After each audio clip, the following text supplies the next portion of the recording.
নিষ্ক্রিয় থেকে সক্রিয় করবেন। এখানে 3টি অপশন দেওয়া আছে, এখানে সেটি আপনি একটি উল্লেখ করবেন। নিষ্ক্রিয় করা হয়েছে, সক্রিয় করা প্রয়োজন, ভুল যদি এটি হয় এটি দিবেন। আর যদি এরকম হয় যে ভুল কর্মে নিষ্ক্রিয় করা হয়েছে, সক্রিয় করা প্রয়োজন।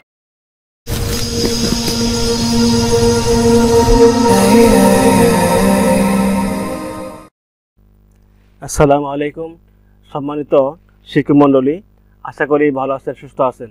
আজকে আমি একটা নতুন ভিডিও নিয়ে এসেছি। আজকের ভিডিওতে আমি দেখাবো প্রাথমিক বিদ্যালয়ের শিক্ষার্থীদের কোথাও উপস্থিত সার্ভারে যে সমস্ত শিক্ষার্থীকে ভুলক্রমে নিষ্ক্রিয় করা হয়েছিল, ওই সমস্ত শিক্ষার্থীকে আপনি কীভাবে সক্রিয় করবেন সেই বিষয়টি। এই বিষয়ে সম্মানিত শিক্ষক মণ্ডলী, একটা কথা বলে রাখি যে আমার এই ফ্রিল্যান্সার সিরাজুল চ্যানেলটির নাম পরিবর্তন করা হয়েছে। এখন নাম দেওয়া হয়েছে আইটি সিরাজুল। আপনারা এই যে নাম দিয়ে সার্চ করলে আপনার চ্যানেল পেয়ে যাবেন। যারা আমার চ্যানেল নতুন এবং যারা নতুন তাদেরকে আমার চ্যানেলটি সাবস্ক্রাইব করার অনুরোধ করছি, কারণ আমার এই চ্যানেলে প্রাথমিক শিক্ষা রিলেটেড সকল ভিডিও আপনি পাবেন। কারণ এখন অনলাইন ভিত্তিক সকল কাজ, এই জন্য অনলাইন ভিত্তিক সকল কাজের ভিডিও আপনি এখানে পেয়ে যাবেন। সাথে সাথে যারা এই যে MS ওয়ার্ড, এক্সেল, পাওয়ারপয়েন্টে কাজ শিখতে চান, এই বিষয়ে আমার চ্যানেলে ভিডিও রয়েছে। সম্মানিত শিক্ষক মণ্ডলী, তাহলে আমি আমার মূল কাজে চলে যাচ্ছি। সম্মানিত শিক্ষক মণ্ডলী, এই যে আজকে উপভুক্তি সার্ভার থেকে উপভুক্তি বিভাগ প্রাথমিক শিক্ষা অধিদপ্তর 1 সেপ্টেম্বর 2024 আজকে এই তথ্যটি দেওয়া হয়েছে। এখানে বলা আছে যে নিষ্ক্রিয় ডাটা সক্রিয়করণ সংক্রান্ত সমস্যার সমাধানের জন্য তথ্য প্রেরণ ফোন। গত 2023-24 অর্থ বছরের জানুয়ারি টু জুন 2024 সময়ে উপবৃত্তি বিতরণের নিমিত্ত শিক্ষার্থীর শ্রেণী হালনাগাদকালীন সময়ে কিছু কিছু শিক্ষার্থী ডাটা ভুলক্রমে নিষ্ক্রিয় করা হয়েছে মর্মে মাঠ পর্যায় থেকে জানা যায়। বর্ণিত অবস্থায় উক্ত শিক্ষার্থীদের জন্ম নিবন্ধন নম্বর প্রেরণের জন্য BSCS and আইবাস plus plus scheme কর্তৃক অনুরোধ জানানো হয়েছে। আইবাস প্লাস প্লাস এর মাধ্যমেই উক্ত শিক্ষার্থীদের ডাটা সক্রিয় করে দেওয়া হবে। এগুলো সে লক্ষ্যে সংশ্লিষ্ট শিক্ষার্থীদের জন্ম নিবন্ধন নম্বর প্রেরণের জন্য গুগল ফর্ম লিঙ্ক প্রেরণ করা হলো। তথ্য প্রেরণের ক্ষেত্রে নিম্নের নির্দেশনা অনুসরণ করতে হবে। অর্থাৎ কীভাবে আমি একটি গুগল ফর্মটি পূরণ করবে সেটি এখানে বলা হয়েছে। শিক্ষার্থীদের বেনিফিশিয়ারি মডিউলে শিক্ষার্থীর প্রোফাইল অপশনে শিক্ষার্থীর ডাটা নিষ্ক্রিয় করা আছে কিনা যাচাই করে নিতে হবে। প্রত্যেক শিক্ষার্থীর জন্ম নিবন্ধন নম্বর পৃথকভাবে এবং ইংরেজিতে এন্ট্রি দেবেন, তবে একজন শিক্ষার্থীর ডাটা একাধিকবার এন্ট্রি করবেন না।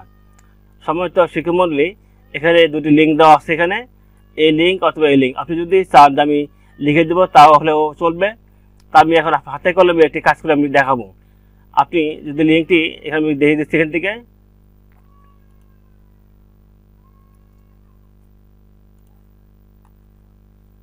আমি টমিমার চলে যাচ্ছি। আমি এই লিঙ্কটি হাতে লিখে দেব। আমি আপনাদের সুবিধার জন্য আমি ভিডিও ডিসক্রিপশন বক্সে লিঙ্কটি দিয়ে দেবো। আপনারা শুধুমাত্র ক্লিক করে আপনারা এখানে কাজ সরাসরি চলে যেতে পারবেন। আর এটার লিঙ্কটা আমি লিখবো https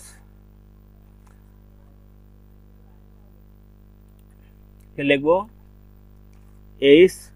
https এরপরে লিখবো এখান থেকে। এরপর আমি লিঙ্কটাকে দেখে নিচ্ছি এখান থেকে। এরপরে লিখবো bit.ly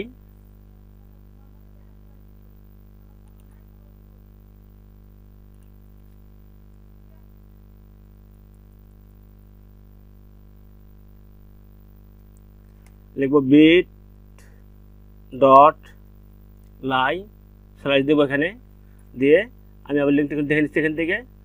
BRN অর্থাৎ বার্থ রেজিস্ট্রেশন নাম্বার, BRN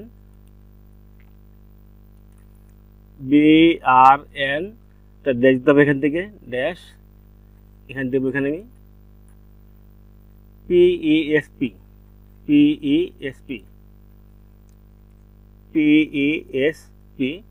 এখন আমি এই লিঙ্কে ক্লিক করবো। সম্ভবত শিক্ষক মণ্ডলী, আমি আপনাদেরকে এখানে হাতে লিখতে হবে না, আমি এই লিঙ্কটি দিয়ে দেবো এখানে আর কি। এখন আমি এই লিঙ্কটি আমার চলে আসবে, ফর্মটি চলে আসবে। এই দেখুন, এই লিঙ্কটি ক্লিক করার পর এরকম একটা তথ্য আসবে। এখানে বলা হয়েছে যে সক্রিয় নিষ্ক্রিয়করণ এবং সমস্যা সংক্রান্ত সমস্যা সমাধানের জন্য তথ্য প্রেরণ ফর্ম। এখানে আপনারা পড়লে দেখে নেবেন কী কী তথ্য বলা আছে। আমরা এখানে যে তথ্যটি এখানে পড়েছি ঠিক এই তথ্য এখানে বলা হয়েছে এখানে আর কি। এখন এখানে বুঝছেন, এখানে আপনাকে প্রথমত জেলা নির্বাচন করতে হবে। জেলা আমি এখান থেকে দিয়েছি, এখান থেকে আমি যে জেলার শিক্ষার্থীদের নিষ্ক্রিয় শিক্ষা সক্রিয় করবো আমি ওই জেলার উল্লেখ করে দেব।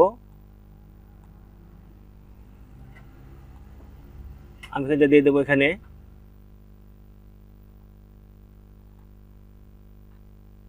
হ্যাঁ দিয়েছি। এখন সমস্যার ধরন এখানে বলছে নিষ্ক্রিয় করা হয়েছে সক্রিয় করা প্রয়োজন। আপনার জন্য যেটি প্রয়োজন আপনি কেন তাকে নিষ্ক্রিয় থেকে সক্রিয় করবেন, এখানে 3টি অপশন দেওয়া আছে এখানে, সেটি আপনি একটি উল্লেখ করবেন। নিষ্ক্রিয় করা হয়েছে সক্রিয় করা প্রয়োজন, ভুল যদি এটি হয় এটি দেবেন। আর যদি এরকম হয় যে ভুল কর্মে নিষ্ক্রিয় করা হয়েছে সক্রিয় করা প্রয়োজন, এখানে বক্সে টিক দেবেন। আর যেরকম হয় যে পুনরায় বিদ্যালয়ে ফেরত এসেছে সক্রিয় করা প্রয়োজন, তাহলে আপনি এখানে বক্সে ক্লিক করবেন। তা আমি যেহেতু এখানে এটি দেবো যে নিষ্ক্রিয় করা হয়েছে সক্রিয় করা প্রয়োজন, কারণ আমরা যখন চাহিদা দেই তখন কোনো তথ্য আপনার পেন্ডিং রাখার জন্য বলেছিল যে কোনো তথ্য পেন্ডিং রাখা যাবে না। এই জন্য অনেকেই যে কাজটি করেছেন তারা সক্রিয়কে নিষ্ক্রিয় করে দিয়েছিলেন। আমি এই তথ্যটি দেখিয়ে দেবো এখান থেকে। এখন শিক্ষার্থী 17 ডিজিটের জন্ম নিবন্ধন নম্বর ইংরেজিতে লিখুন। ছকে একটির বেশি জন্ম নিবন্ধন নম্বর লেখা যাবে না। এখন এখানে আমি জন্ম নিবন্ধন নম্বরটি লিখবো, সেটা ইংলিশে।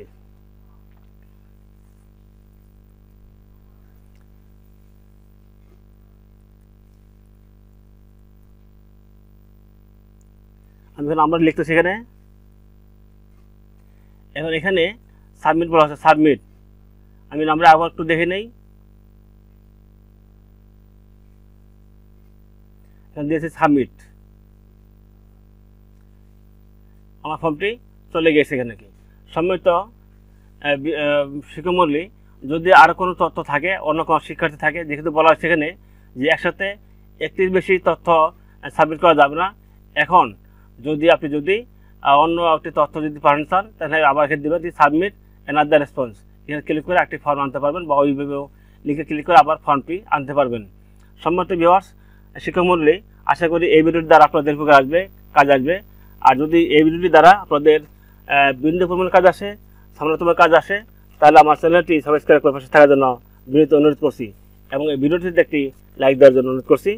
ভিডিওটি এতক্ষণ ধৈর্য সহকারে দেখার জন্য আন্তরিক ধন্যবাদ জানাচ্ছি।